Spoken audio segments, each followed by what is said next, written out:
is Tara and Jonathan here. Today we will be talking with Nav. Rachel Boyce is her real name. Nav is her trail name. So Nav hiked with us for, I think it was, 500, 400, 500 miles? Something like that, yeah. Yeah, and so what she did on the trail, she vlogged and she was on Instagram a lot. She posted a lot of updates and received a bit of fame from that. So a lot of people knew her, but most people that came into contact with her knew her dog Arrow, who she also hiked with. And so today we're going to be talking about vlogging on the trail, social media on the trail, and hiking with a dog on the trail. So welcome, Nav. Thank you. Thank you guys so much for having me. Yeah, no problem. So you want to tell us like when you started and end date and just a little bit about what you're doing right now? Yeah, sure. So I started the trail March 17th at St. Patty's Day, so a little extra luck there. And then I finished August 28th. And I currently, actually, right when I got home from the trail, I moved to Pittsburgh. I've been living in Atlanta the last few years. So yeah, I'm currently in Pittsburgh and slowly adjusting back to real life up here. Yeah. Very cool. Awesome. Cool. Nice. Splitting our talk today into a couple sections, so pre-trail, during trail, and post-trail. So our first question for you, Nav, is what made you want to hike the Appalachian Trail? Oh, I love these stories. So for me, I had actually never been backpacking before. I grew up in Oklahoma, not a lot of hiking out there.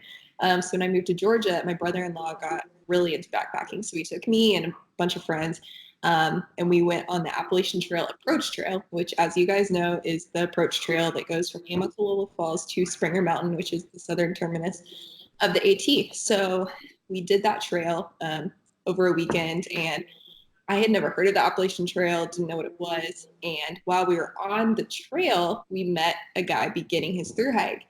And I was just like immediately like obsessed. Like, what is this? I have to know everything about this. And so I got home and started researching. And it was just, I mean, you guys understand, like, it's just that thing. You're like, I have to do this. So yeah, that was back in 2016. Cool. Wow. Yeah. That's awesome. And just also for everyone listening, like, this is our third trail talks.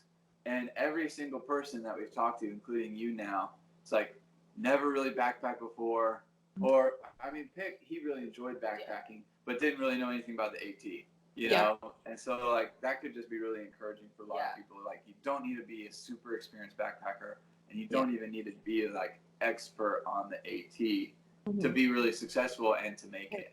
And so while you were on Springer Mountain when you first met that guy, did you ever hear anything about thru hiking before that? I had not, no. This is a whole new world to me. I had never heard anything about it. Yeah. Yeah. That's great. Yeah, that is super encouraging though. Yeah. I mean, you don't need to be an expert to do this kind of thing. Right. For sure. Yeah. Or the people who say like, oh, I could never do that. Well, yeah, I mean, anyone's really capable. Oh yeah, you just walk. It's not that hard. Yeah.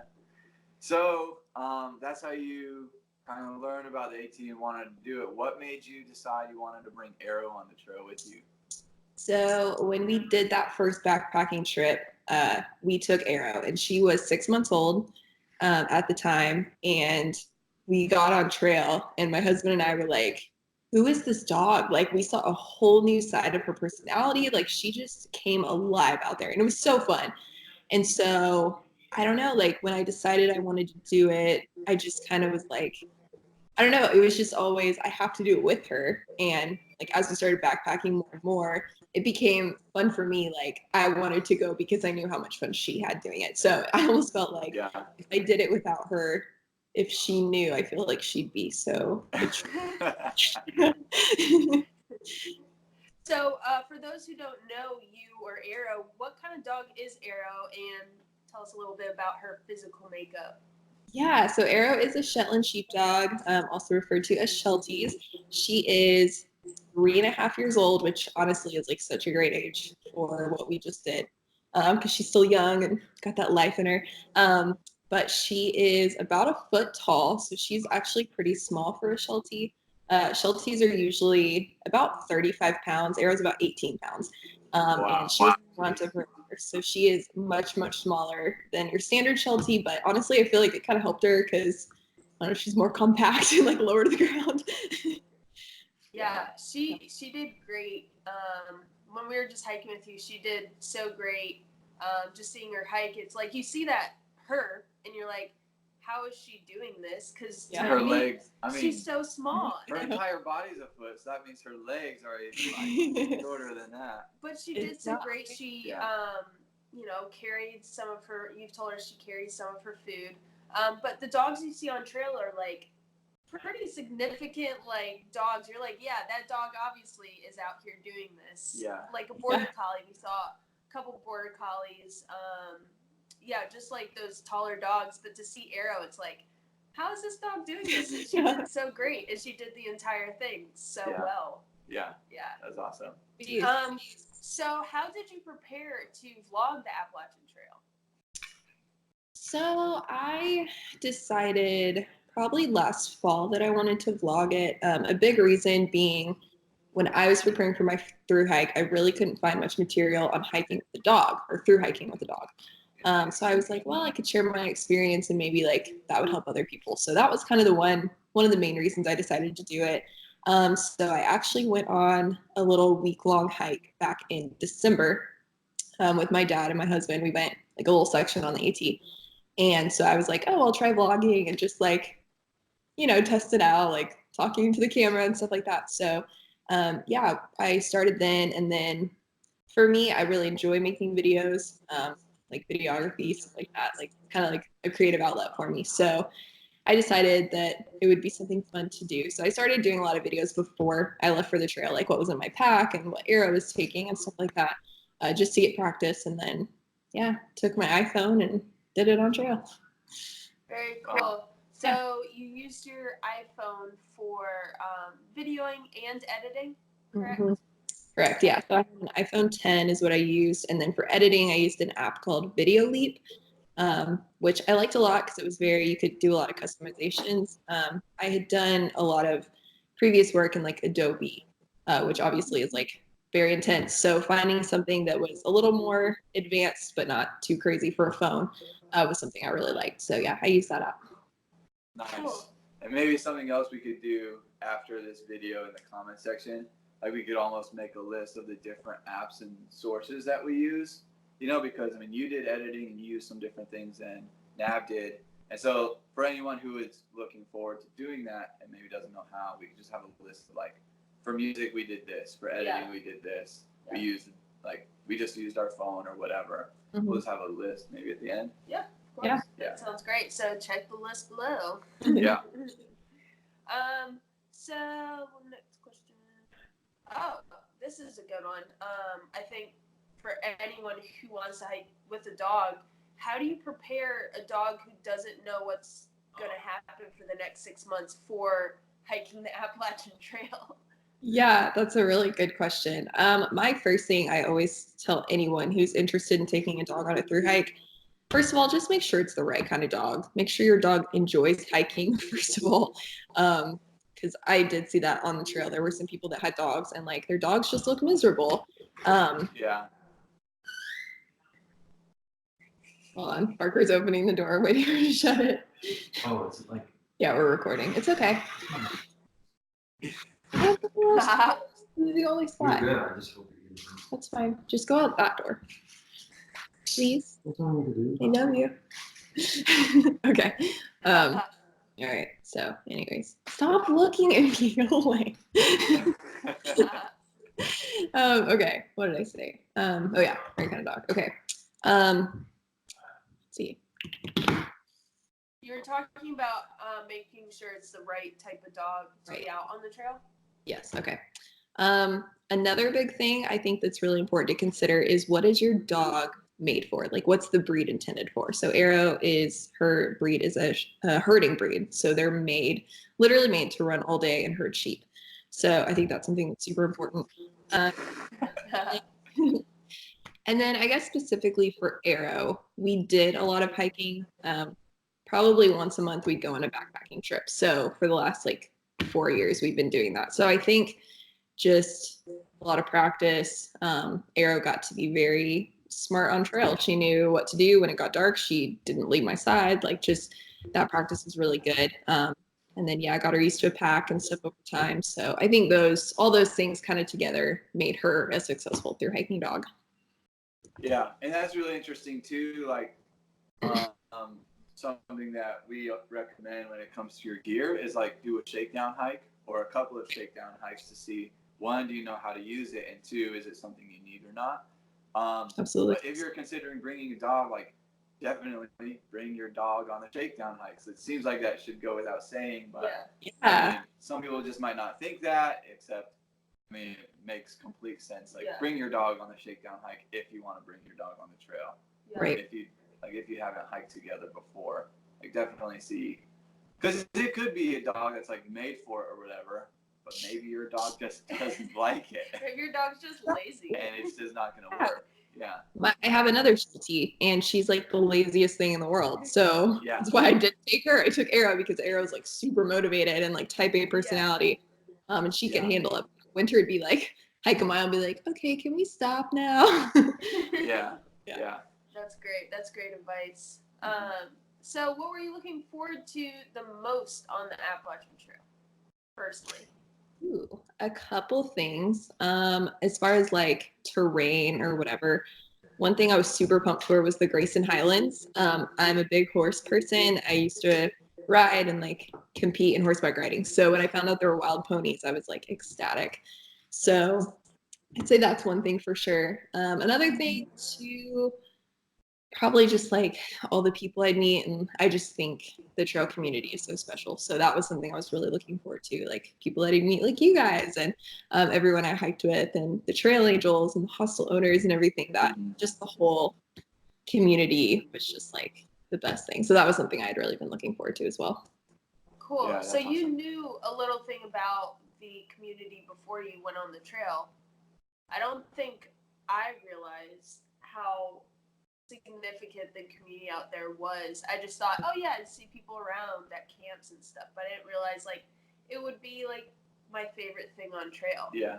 So It for really those was. who don't know, the Appalachian Trail community is really great. It was probably my favorite thing personally about the trail. Yeah.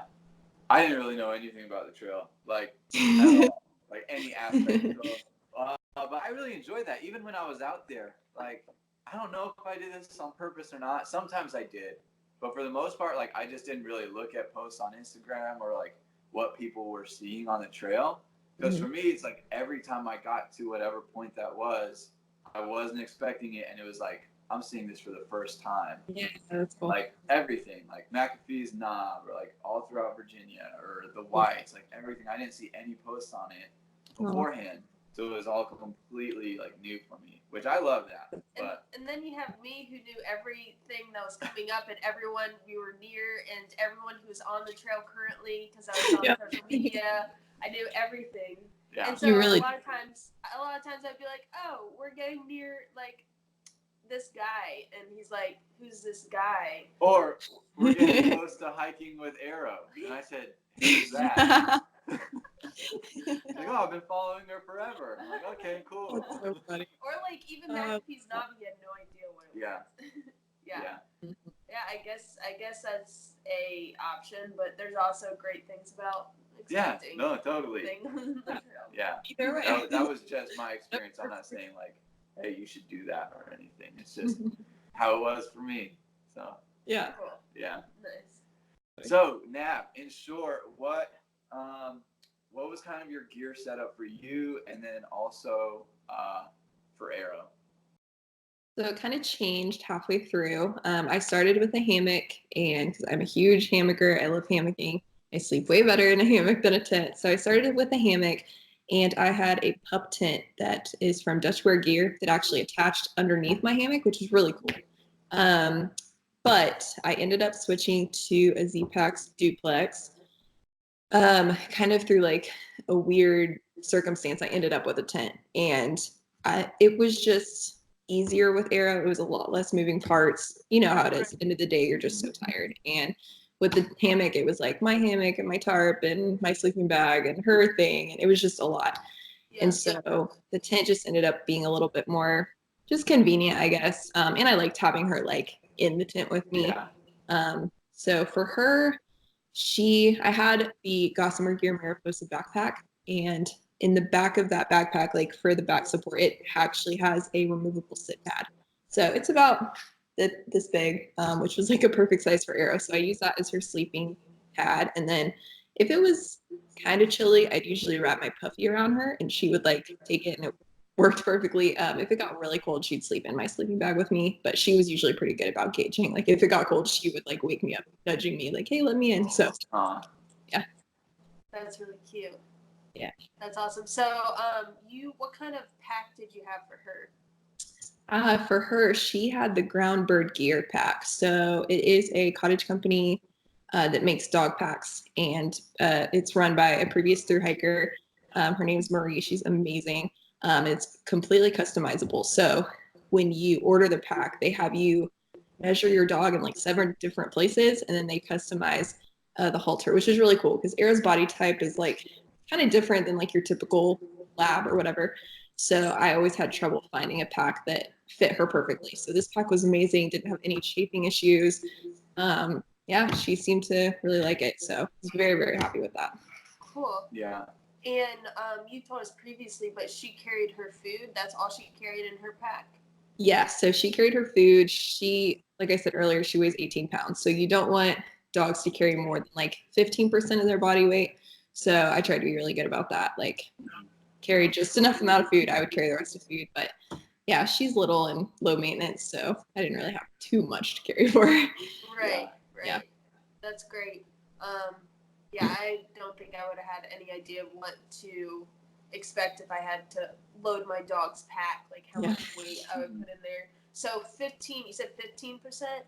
Yeah, I mean, some people say 20-25%. I think that's a little extreme. So I would say, like my vet even said, like 15, no more than 15%, just for like her well-being. Because you can't like explain to them like, hey, I'm putting this food in your pack, but as you eat it, it's gonna go down. Like they don't know. So Yeah. Like, what the heck are you doing? yeah, for her well-being, I tried not to do more than like 15%. Usually kept it between 10 and 15. That's great. That's good. Yeah. So starting out for a lot of people. I mean, some people say 20-25%. Or whatever. Like that's something that we did. Definitely, we tried to stay around maybe 8 to 10 miles a day. But with you and a dog, what was the first week like for you guys? Same thing. We did it between like 8 to 12 miles a day for probably the first month. And that was advice I had gotten from a foot specialist I talked to who deals with a lot of like foot injuries on the trail, and then also her vet, giving her that time to really adjust. I think, honestly, I feel like she was in way better shape than I was when we started. But yeah, it seemed to really pay off in the end because I mean, our biggest day we did on trail was 32 miles, and we got to camp and she was like running around playing fetch. So like the dog has boundless energy. But yeah, I think it really proved to be a good idea to start slow. Yeah. Here's a question I just thought of. What kind of food did you feed her? Because it seems like she had a lot of energy. I mean, just personally seeing her. What did you feed her?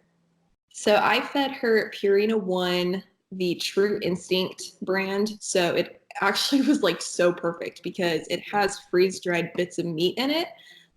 So it made it lighter. Like it had like the kibble, but it also had the freeze-dried bits of meat. So when it was cold, I would like when I'd boil my water, I'd like make a little extra and pour it in hers, and it would like they would soften up. Wow. So that was really cool. And yeah, it weighed less. It seemed really nutritious, and I could get it. I think I only had like 5 stops that I couldn't get it out of the whole trail. So yeah, it was super easy to get in Dollar General and stuff. So That's very cool. Yeah, I've always wondered that because I know personally with our dog, you can't really, at least for him, you can't switch his food up a lot or he'll have digestive problems. So I've always wondered that, like, if people get it mail dropped or if they just have a consistent brand that they always find somewhere. So the Purina True Instincts, you said? Mm-hmm. Yeah, it's like the maroon bag. Yeah, I found it. Actually, a previous thru hiker commented on one of my YouTube videos and told me that's what he did.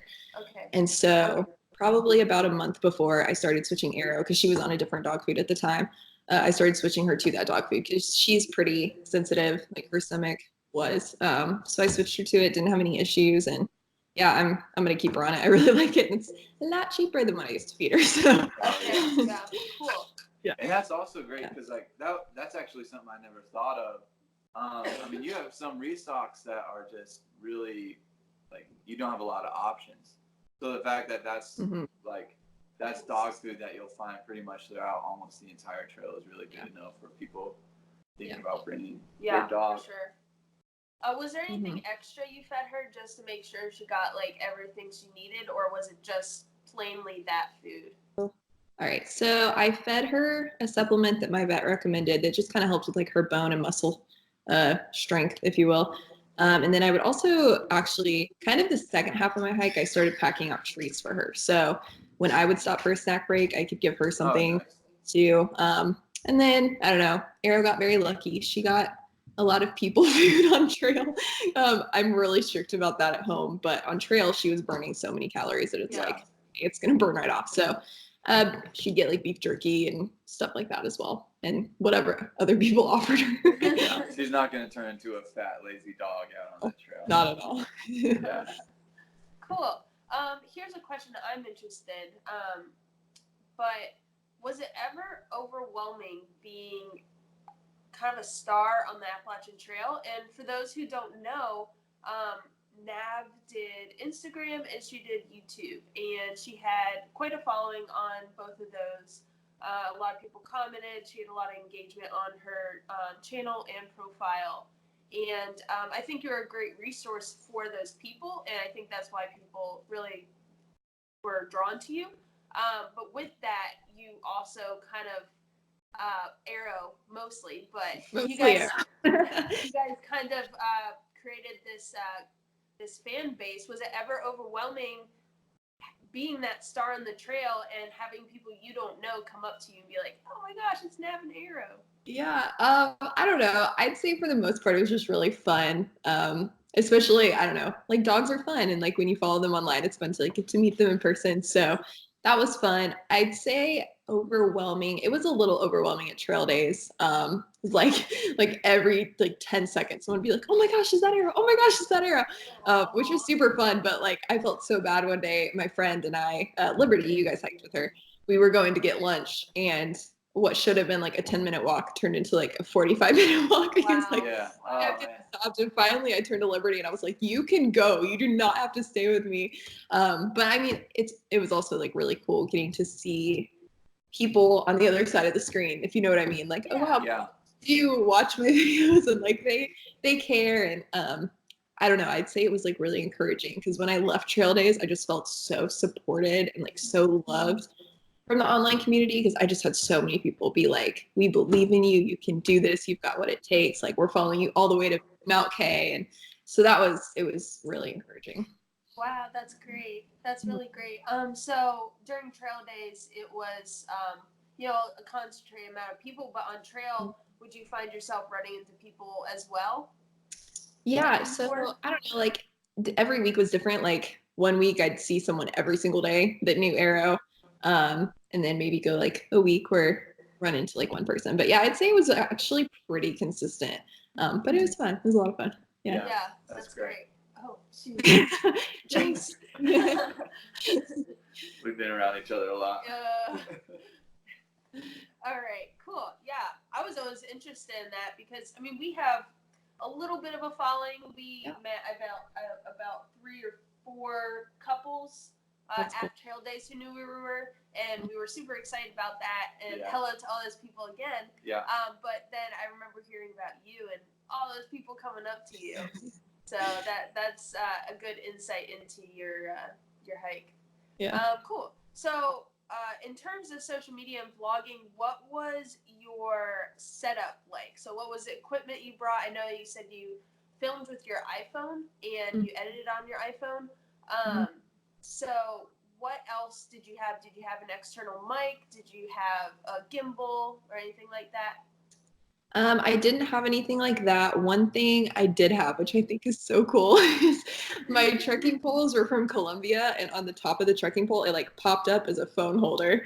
So I thought that, I forgot about that. Yeah, I thought that was like the coolest thing. So besides that, no, just my iPhone. That was pretty basic. I guess I mean, like I had the Apple headphones. So sometimes like if I was listening to music, I'd record and the mic would pick it up, but Yeah. nothing, Cool. nothing special.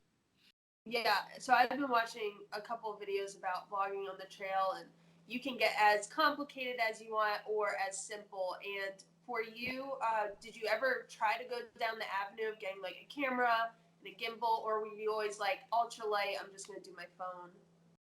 And Yeah, I thought about doing the camera and everything. It just seemed like a lot. And I guess because I decided to vlog like so late before I left, like I don't know, I just would have wanted a lot more time to like get comfortable with the stuff. And in the future, I would like maybe to get a camera for vlogging, but I mean, the iPhone 10 quality was so good. So like I had a lot of people when they meet me, they'd be like, "What do you use?" And I'm like, "I use my phone."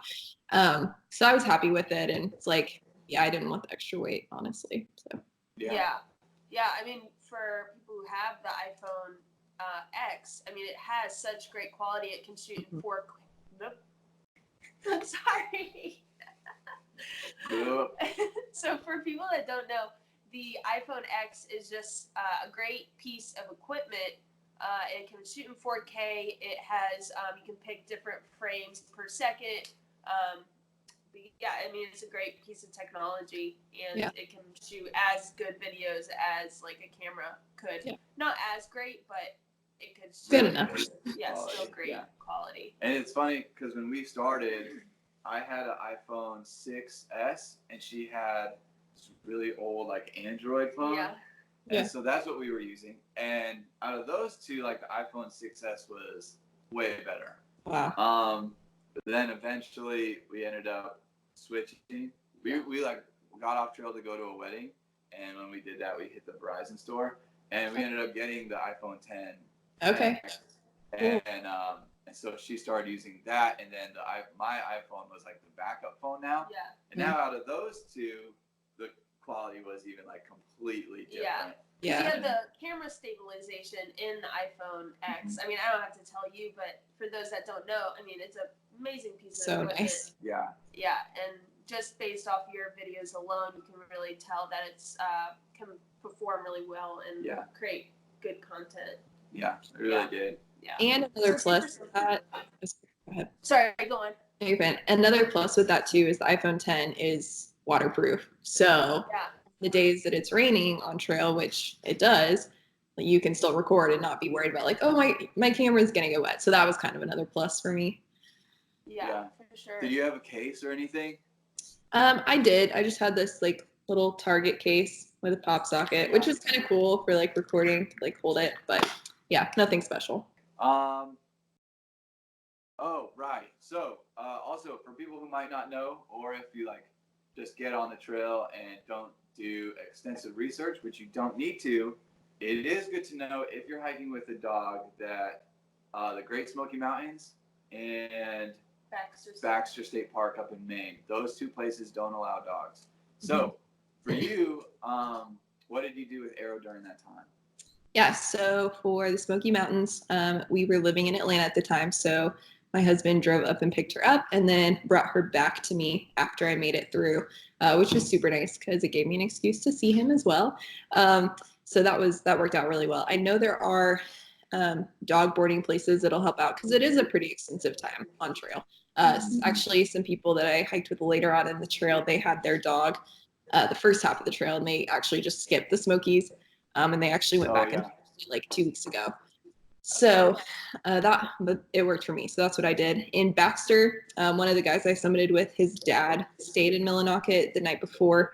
So Arrow went and stayed with him, and then we met back up with her the next day. And there is actually another place in New York. Do you guys remember Bear Mountain State Park with the zoo? Yeah, that's right before when we went into New York City. Okay. That area.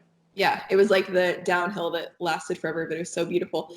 In the zoo, dogs aren't allowed. And there's actually a blue blaze trail that is the dog AT. So I didn't have Arrow that day. She was actually taking the day off with one of my friends. But if you do have a dog, you have to go around the park. Okay. Or the zoo. Yeah, we almost had to go do the Blue Blaze. We didn't have a dog with us, but the zoo was like closing right when we got to that spot. But they still let us hike through. Yay. So, yeah. Isn't that the weirdest thing? This is a rabbit trail, but a zoo on the trail? Yeah. It was really bad house when we were there too, because it was Saturday after July 4th, and it was insane. There were so many people. Yeah. When were we there? We were there on a Saturday, and there were still a ton of people, and I don't even think it was a holiday. Yeah. There was a lot of people there. Yeah, a ton. Yeah. But there were ice cream machines, which were awesome. Really? Oh, yeah. We kept joking that all these things were different trail magics, but no, we got nothing. So, what was your favorite part of the trail now that you're kind of hiking through the trail during? Mhm. Yeah. I would say my favorite part was the northern North Carolina, Tennessee border area, famously known as the Rhode Highlands. I think that was my favorite because it was just like open bolds and it was, you could just see forever. And the trail was so nice. I would say the whites because obviously the views are amazing, but I hated the trail. It was so hard. So Rhode Highlands definitely win for me. Yeah, very cool. Yeah. And here's another question now that you're talking about the whites. What was it like to have Arrow in the whites? How did she do? Because for those that don't know, the whites, it's extremely hard terrain. There's bouldering rocks.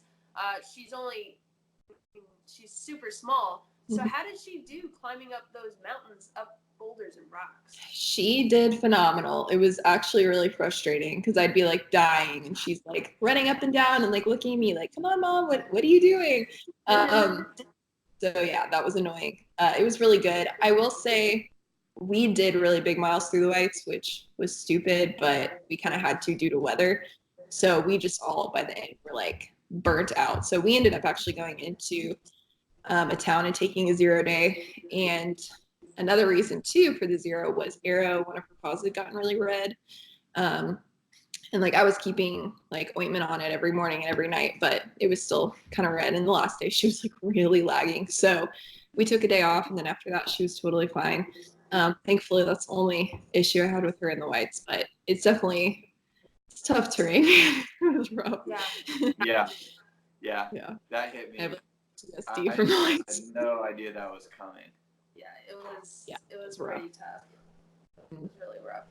But I guess this is also just a side trail about that section. I mean, the whites is I think the hardest part of the entire trail. Absolutely. But even afterwards, like right after we got out of the whites, just thinking like that was all totally worth it. Yeah. Oh yeah. You know, the kind of views and like the peaks that you were on, and so much of it was above tree line, and absolutely. I mean, it is so worth it. It's really hard, but it was amazing. Oh yeah. Yeah. You got rewarded for the hard work you put in. Yeah, definitely. AT doesn't do that. I have 2 questions before we move on to post trail. But what was your vlogging style? So some people do daily updates, really short daily updates. People do monthly updates. People do they'll record everything and then do it afterwards, edit everything after they're done with the trail. What was your style during the Appalachian Trail on vlogging? Yeah, so my style, basically each video is like a couple days worth. So I try to fit like 3 to 6 days in each video or each episode. So I saw that done last year and I really liked it because I felt like it gave you a really good taste of like the day-to-day stuff. So that's what I did. As far as like recording, I would just like if I was walking and I had like a thought or something I wanted to share about my day, I record it. Obviously cool landscapes, cool, like if the trail got really hard or weird looking, I'd record that. People doing stupid or funny things obviously was like good. And I will say there were times the first half of the trail I hiked a lot alone, just because like my hiking speed didn't match up with other people. The second part of the trail I hiked with people a lot more. So I will say I wasn't as good about like recording myself when I was with people because I didn't want to be that vlogger that like had my camera in everybody's face all the time. Yeah, like who wants that? So I try to be like really respectful of people around me. But it's funny now that I'm like going back and editing. There's like days that I recorded like one video and I'm like, come on, Rachel, like, what is this? But the first 2 months, I'd say I was pretty good about like editing videos and getting them posted. And then when it got to be like I'm doing big days and it's just like editing was the last thing I wanted to do. It's like you get to camp, enough energy to like set up camp and eat. So I am now, you guys were so much better at it than I was staying up to date, but now I'm getting caught up slowly. So yeah, videos I don't think people realize how tough it is to keep up to date with those vlogs. There was times where I'd be so stressed out because I'm spending my zero or my Nero editing this video and trying to get it up there. And it's not a break for you. It's not a break. It wasn't a break for me. And people don't realize how sometimes it can be stressful. Sometimes it can be really easy. But it is really tough to keep up with it. And I think, honestly, if I was to do it again, I would probably do less videos like you and maybe even try to edit everything afterwards, because sometimes I feel like I missed out on relaxing and just taking it easy on my 0 days. Yeah, that's kind of how I felt. Like I decided if it ever felt like it was like a job, or if I don't know, I'd rather be hanging out with people and like be experiencing therefore than like be in my tent on my phone, you know? So that was kind of something. It's like, well, what's the priority to me? Like editing videos or like experiencing the trail. So that was, that's kind of why I'm behind. But I mean, I'm happy with what I did. Like, yeah, and that's what matters. It's your hike, and if you are happy with what you did, then that's all that matters.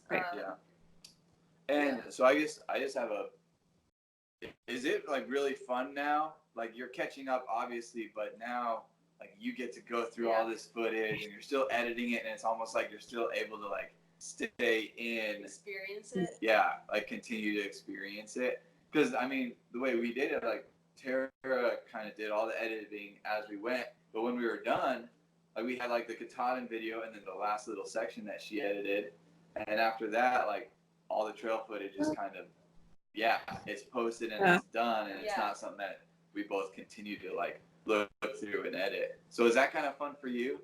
It definitely is. It like I feel like it takes me longer now to edit videos because I'm like watching the videos and like laughing and like, oh, that was so funny. Or but yeah, it's definitely been fun for me. Kind of like relive the good times, the good old. That's great. I think it's a good point to make that you need to really understand yourself and what you want to do. Don't let anyone who's following you or subscribed to you tell you like you're not doing this and I'm mad at you. Like you need to really understand what's good for your hike, and I think that's good you did that, because otherwise you're breaking your butt in order to get these videos out and you're not enjoying yourself. Exactly. Yeah. Did you ever find that people were like frustrated with you? I got a couple comments saying that I was misleading people because they were under the assumption they could follow my hike, and I don't know. I only got a couple. Okay. It was great because my other followers like took care of them. Like I didn't have to say anything. Oh, like, nice. You're watching free content on your couch at home. You could be out there hiking, but you're not. And like she doesn't owe you anything, which I agree with. So thankfully, my followers stood up. It was funny. That's great. That's great that people, because sometimes, I mean, I would also follow your videos and see those comments and see people standing up for you. And it's like, it's great to see the people that stand up for you, but when you see a comment like that, it's like, what's wrong with you? What is your deal, buddy? Like, clearly you need more to do. What are you doing? But it's like it's good that they stood up for you, because you're out there hiking and you're not gonna check and comment to everyone. So it's good they stood up to you for sure. Also, another question I had about Arrow: did she ever have any problems on trail? Was there any kind of random illness or injury? Yes. So Phone is done ringing. Okay, cool. So besides the paw getting red and the whites, I did have one more big thing that happened. She actually got Lyme disease. So that was really scary. I had gotten off trail for a couple days. Parker came to visit me in New York City. And so on, I think it was day 3, the day that he was leaving, we got up that morning and she like couldn't walk. Like her front left leg and her back right leg were just totally cramped up and like she couldn't walk. And we were like, what the heck? And I'm like, okay, she's had 2 days off trail. Like she's not sore. Like what's going on? So one of the first signs of Lyme disease in dogs is muscle lameness. So we took her to the vet, and the vet was like, "Yeah, it's probably, it's probably Lyme." Thankfully, it's so much easier to treat in dogs than people. Dogs just handle it a lot better than our bodies do. So she was able to be put on an antibiotic. The vet was just like, "Give her 2 days off, and she'll be back on trail." So luckily, we were staying at one of my friends' houses in New York. So Arrow just stayed there while we slack packed for a couple days. And then, I mean, yeah, literally by the time she started taking the medication, she was back to normal. So That's great. a little bit of a scare, but thankfully it was a very easy problem to solve. Yeah. That's good. Did you have medication besides the Lyme disease medication? So, or like her collar, did she have any sort of like defense against bugs? Yeah, so I had her on the Seresto collar, which I've used on all my pets for the last 4 years, and I've always been really happy with it. On trail, it wasn't great because the Seresto collar is basically their thing is within 24 hours of a tick biting, it'll die, which was great. But when you're on trail and she's walking through grass that's infested with ticks, you need more of a repellent more than just like a tick killer, I guess. So I actually ended up in Harper's Ferry. I treated her with permethrin, which you can do. It's weird. I checked with my vet before I did it, but I treated her with permethrin, and I think after Harper's Ferry, I pulled like 3 ticks off of her. So Wow. yeah, in Virginia, she got so many. You guys were with me the night I pulled like 30 ticks off of her. It was insane. Crazy. Yes. But yeah, so definitely would not recommend the Seresto for the trail. I think in everyday life it's great, but for the trail, not so much. Yeah, permethrin, I was really, really happy with that. So I would do that again for sure. Yeah, permethrin is good. For people that don't know, it's used for treating certain pieces of gear, your clothes, your outer clothes, to keep ticks and bugs and mosquitoes off of you. But you can use it on your dog. You're not supposed to use it on yourself. Like it's poison. You can get it on your You're not skin. supposed to spray it on your skin. It touches your skin. It can irritate so you. Weird. But you can spray your dog, which is so and weird. It says on the package it's totally fine. It's totally safe for them. But when it comes to you, don't spray it on yourself. Or your cats. Or your Apparently cats. it's like really terribly harmful for cats. So weird. But dogs are fine. Yeah. People did bring their cats out there. Yeah. There was one guy. Did you ever meet the guy who carried the cat in his little sling right here? I never met him. He was always within like 1 day of me. Like never met him. People talk about him. I don't think I ever saw him. Yeah, I met him, and he's as weird as his name is. Yeah. I'm sure. Yeah, People can only kind of imagine what his name is, but yeah. Yeah. Yeah, so cool. Now we'll talk about post trail. Is there anything you would do differently if you could go back in time? I would probably start with a tent, just to save switching gear halfway through. Also, I mean, you can make it with a heavy pack, but I feel like, and my pack wasn't that heavy. Like, I feel like fully loaded, it was like 25 to 28 pounds, but I probably would have maybe just tried to lighten my load a little bit more. I mean, you get tired carrying your pack every day. So, like really investing the money and just getting like the really good stuff. Yeah. Yeah. Nice. Cool. Yeah, it is definitely more enjoyable when you have a lighter pack for sure. Yes, definitely. Our packs were always heavy. Always heavy. They should have been light, but I definitely want to invest in like lighter weight gear next time. Yeah, it just makes it more enjoyable. Yeah, just that much easier, I guess. Yeah. Is there any advice you would? I have a couple more questions after this, but is there any advice you'd give people about vlogging or hiking with a dog? Just some quick couple sentences on some advice. For vlogging, well, one thing that I really tried to be good about when I was recording myself or like talking to the camera was I would tell myself, okay, I'm just gonna pretend that I'm FaceTiming my best friend. How would I talk to her? Or like throughout the day, like what would I want to show her? So that was kind of like how I kept in the back of my head how I talk to my audience. And I actually would get a lot of comments about like, you talk so like, I feel like I'm sitting in the room with you, or like you actually look at the camera, like that's really cool. Look at the camera. That's another advice I have. I hate when like people are like looking and they're like looking off to the side, looking at themselves. Yeah. Look at the camera. And for hiking with a dog, I don't know, just kind of what I said earlier, like make sure it's the right dog, make sure your dog really enjoys it. And practice, yeah. Take your dog on hikes, go for a week-long hike and see how your dog does. Because I did that last year, and I think that was really beneficial for Arrow as well. Nice. Great. Yeah. So the hike is done. When you got into Baxter and you summited, I'm just curious. What was your way down? Because if you don't know, which I didn't know until I got up there pretty much, you go up the AT, but then like the end is at the top. And so it's not like, oh, I need to follow the AT back down. Like you're done. Yeah. And there are different ways to go down. So just curious, which way did you go down? We took the A-Ball Trail. Okay. Is that what you guys took? No. What did you We guys did take? Knife's Edge. Oh Yeah. my gosh, what? Yeah. Was it horrible?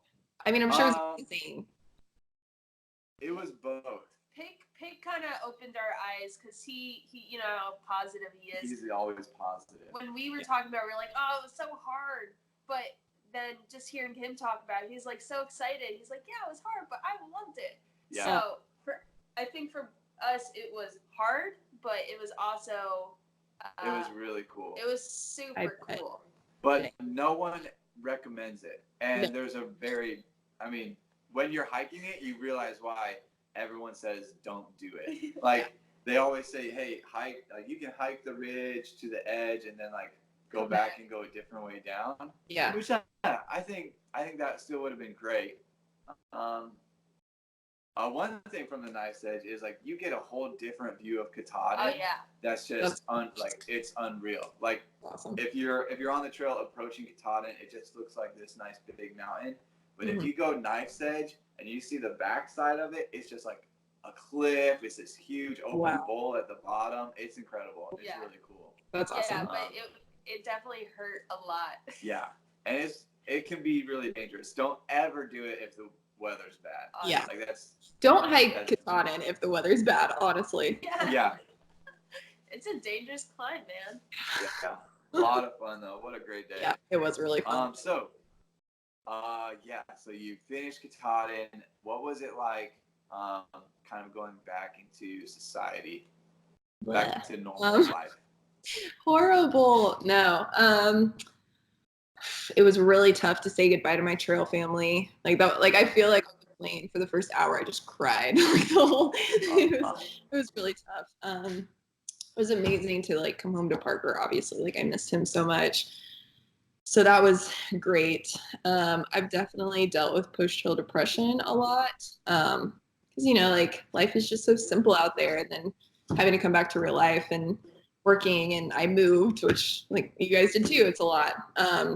Just it's been pretty overwhelming, but I feel like I'm getting better. And I don't know if there's anything I learned from the trail. It's take one day at a time. So I'm just trying to like give myself the grace and like it's okay to be sad or whatever, like we're gonna get through it. So I feel like I'm actually starting to get a lot better. The first couple of weeks were really difficult, really difficult, but yeah, it's going okay. Yeah. Good. What are your plans now? My plans now? Well, we moved to Pittsburgh, and we are actually doing a pastoral residency at a church up here, and we are training to plant our own church in a couple of years. So, yeah, a new adventure. No like long trail plans, but like long trails. I am really interested in doing some of the shorter long trails around the U.S. like the John Muir Trail, the Long Trail, the AZT, stuff like that. So I'm kind of like looking at some of those, maybe get some friends to go with me. Yeah, kind of. I mean, I want to keep hiking for sure. Like I miss it so much. So I don't know like what yet, but yeah. Yeah. Cool. Yeah. Yeah. So, what is, in your opinion, what are the benefits of like those shorter trails?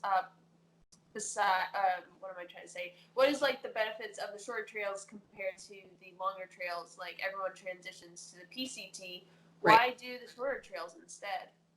Well, for me, I just kind of with the way my life is going right now, I can't really see myself taking another 5 or 6 months off.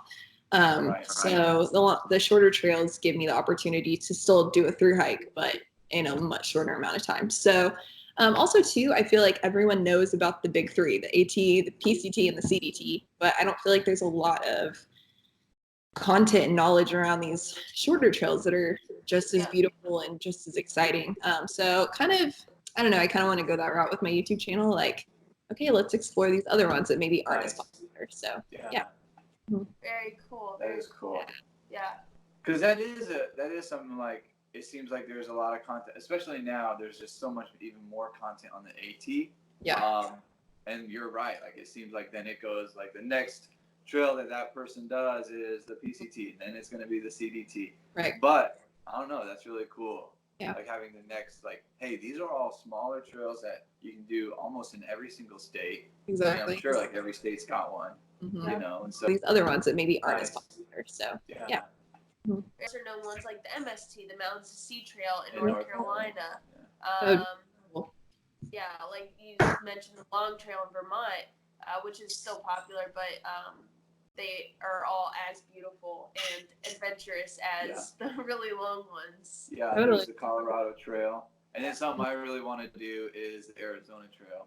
And so it's just like, just smaller states. It won't take as much time and won't take as much money, but it's still just awesome experience. Yeah. And like showing people that, because I feel like people get really intimidated by the super long trails. Like, oh my gosh, I have kids or I have my job. And it's like, honestly, most people who have all those responsibilities could take 2 to 4 weeks off. Like, it would be a challenge, but you could do it. So, like, showing how accessible, like, hey, you don't think you can, but like, maybe you can't do the AT or the PCT, but there's so many other trails that like you probably could save up for and make happen. So, yeah, for sure. Yeah, very neat. For sure. I'm excited to see those from your page. Thank you. On your YouTube. I'm excited. Watch out. I might rope you guys in with me. Yeah. I'm there with you. Okay. Oh, yeah, totally. So how can we follow your adventure on Instagram and YouTube? So on YouTube, I'm hiking with Arrow. And then on Instagram, I'm also hiking with Arrow. And then I also have like a personal Instagram, _RachelBoyce_, if you're interested in following my personal life. But yeah, that's how I'll be updating and adventuring from here on out. Very cool. Yeah, and we'll have that down in the comment section too. So. Or right here in this bottom part. Well, thank you, Rachel/Nav. We wish we could have saw Arrow, but I know she's probably enjoying the time off and just not moving around so much. So, thank you so much. Well, thank you guys. It was so great to see you and talk to you, and I'm just honored that you had me on. So thank you. Oh, of course. Yeah. You're awesome. And maybe we'll do it. Another conversation maybe later on, another trail talks with you. It's just something I've thought about. Like, so Parker's your husband, and he was off trail the whole time. He didn't do it with you. And so, I mean, there are a lot of married people out there where one really wants to do it and one doesn't really, it's not interested. So that could probably be another really good, helpful conversation and what that looked like for you guys. And so maybe in the future, we'll do this again. That'd be great. If anyone is interested in it, comment below. Comment below. Yeah. All right. Thank you, Nav. We'll talk to you Thank you later. guys. All right, good talking to you. Bye.